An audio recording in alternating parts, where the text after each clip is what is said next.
কালকে যে ঘটনাটা হয়েছে সে আমার বোনের জামাই যুদ্ধ যে হয়েছে, তাই আমি ছিলাম বরিশাল থেকে আসছি।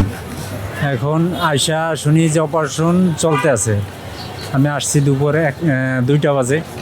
আইয়া শুনি অপারেশন ক্লিয়ার হচ্ছে। তারপরে আমি ভিতরে গেছি, ভিতরে যাইয়া সে রুমের ভিতরে দেহিতে অপারেশন করে ভিতরে রাখছি। কিন্তু সেটা এখন রুগী টানাটানের ভিতরে আছে, টানাটানের ভিতরে আছে। রুগী যে হলো আইসিইউতে হয়তো নেওয়া লাগতে পারে। এই যে আসলে তিনি আমরা শুনেছি 7 দিন আগে ঢাকাতে এসেছিলেন সবজি ব্যবসা করা।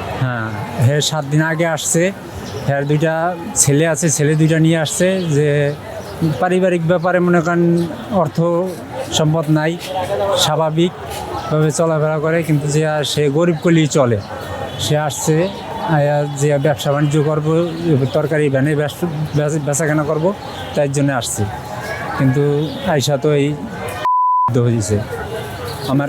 সে কয়দিন পরে এই ঘটনাটি ঘটে? এটা ধরেন যে আজকে সপ্তাহানে হয়েছে, আসছে সপ্তাহে 1 সপ্তাহ হচ্ছে।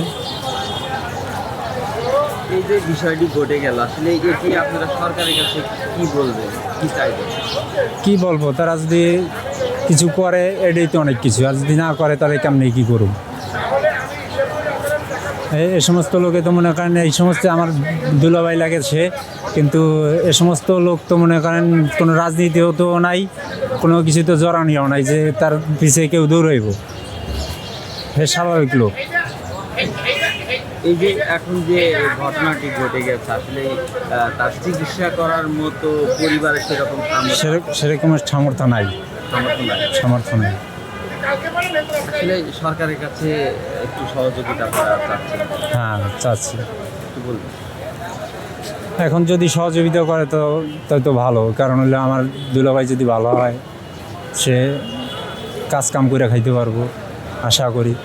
আমি সরকারের কাছে আবেদন জানাই যে তার অর্থ সম্পদ নাই, তাই সে অর্থের অভাবেই ঢাকা আসছে।